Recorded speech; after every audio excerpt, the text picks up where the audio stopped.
Hi guys, in this tutorial I'm going to show you how to assemble my rectangular clamshell box. This box measures 5 3/4 inches by 3 inches and the height is 1 3/4 inches. It's a great size for putting chocolates in or small gifts. I also have a box with the same pattern in a square shape that measures 3 by 3 by 1 3/4 inches, and I'll link that down below. So let's first take a look at what you'll see in your downloaded folder. In your folder, you'll see two more folders, one labeled No Scoring Tool and the other labeled Yes Scoring Tool. And this is mainly for Cricut users. If you have a scoring tool for your machine, you will use the SVG file in this folder labeled Yes Scoring Tool. And if you open the SVG file in that folder, you'll see this. These are all the parts for your box, and the dashed lines you see here are the fold lines. And if you have a scoring tool, you'll need to change them to score lines under the operation menu. And this will tell your machine to use your scoring tool to create fold lines like this.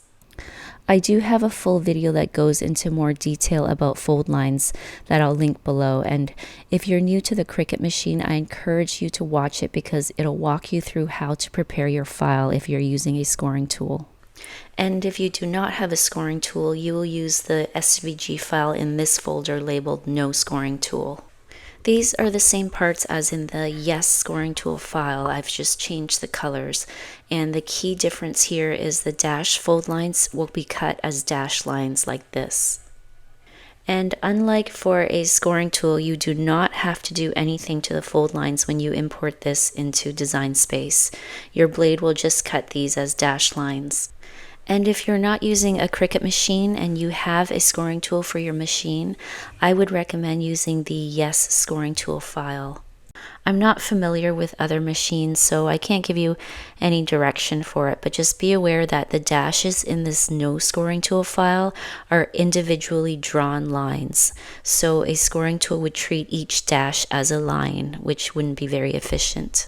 And now let's begin assembling our box. When you go to remove your box from the cutting mat, do it slowly and use a blade or spatula to help with lifting it off the mat. There will be parts like this leaf here that isn't fully attached on all sides, so you'll need to lift it up. Otherwise, if you just pull the whole piece up, parts like this leaf will tend to stay on the mat and you may get a tear in your paper. And also just do a double check to make sure all these tiny little pieces are removed. Some of the corner pieces are really tiny. Here is what all your pieces will look like once you have them all cut out. It should be pretty straightforward which parts go where. This group of cutouts here are your backing pieces, and they are going to go behind the leaf pattern and give you the color behind the leaves. This piece here with the little notch is going to go here, and then this part will become the front of the box. The little notch is just so you can open the box a little bit easier. So starting with these two pieces, this piece is going to attach to this piece like this. And the first thing we're going to do is make all our folds. I'm going to start with this one and fold upwards. This is called a valley fold because you're creating a valley. And every single fold for this box will be a valley fold. So I'm going to go through and create all my folds.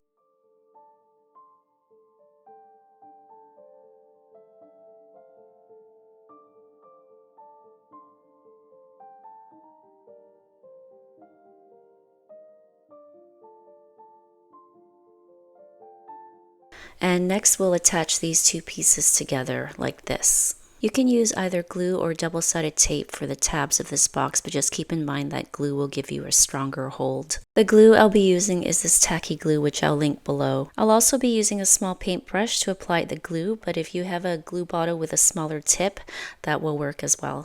So to attach these two pieces together, I'll show you how to use the double-sided tape. You'll need to cover this tab with your tape. For this tab, I'm going to cut 3 pieces of tape. And then just place your tape along the tab like this.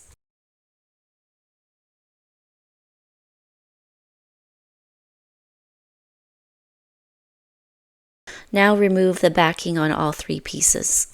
And when you attach the second piece, make sure this edge is lined up to the fold line of the bottom piece, but not overlapping. And also you want to line up these side fold lines with the fold lines on the bottom piece. So here I'm going to place mine on top of the tab area like this.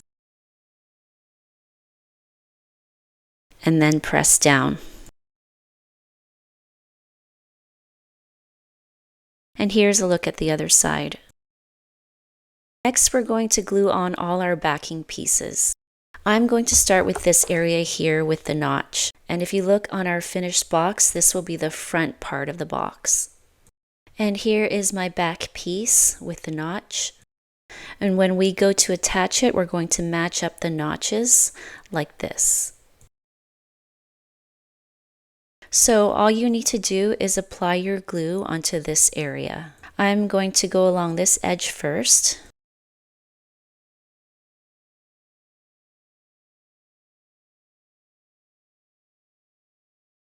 And then cover the other edges.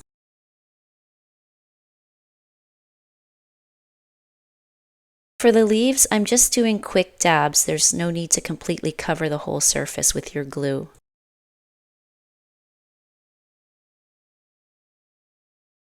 Just dabs of glue on each leaf and then a little bit along the branches as well.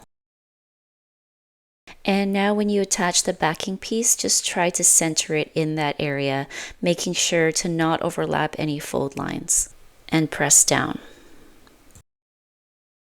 If your glue seeps out like mine did, don't worry about it because it will dry clear.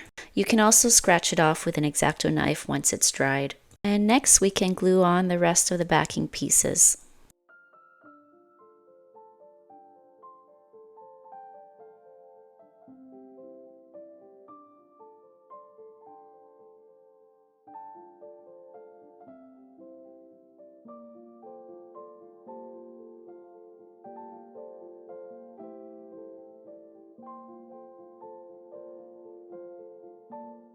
And that's it, all our pieces are glued on. Now before we put this box together, just give the glue a few minutes to dry. One thing to note before we assemble the box, you'll notice these bumps are on some of the tabs and not on others. I added these bumps to help guide you on where they'll attach. These tabs with the bumps will attach to the same area like this and create the bottom of your box. If you attach a tab with the bump to this top part like this, you're going to end up with an upside down box. So just keep in mind these tabs with the bumps need to come together like this. And then these tabs without the bump attach like this to create your lid.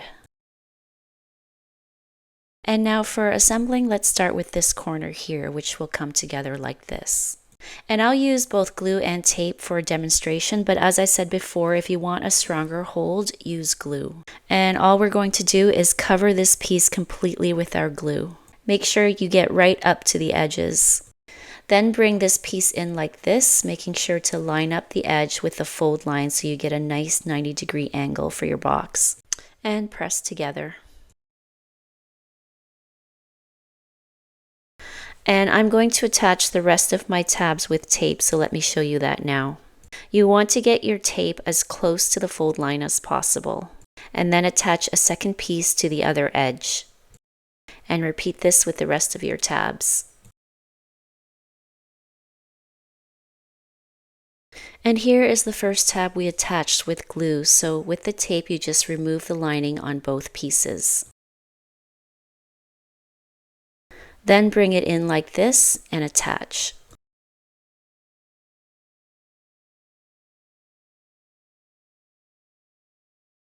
And now repeat with the rest of your tabs.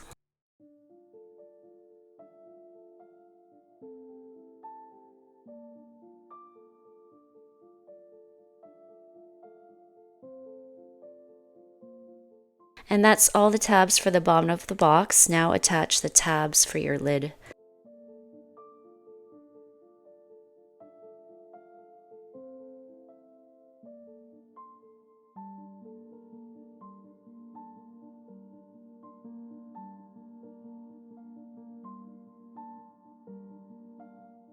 And that's it, our assembly is finished. And as I mentioned before, if you have any glue spots, you can just take an X-Acto knife and scratch them off like this. That's it, guys. Thanks so much for following along. I hope you enjoy this one.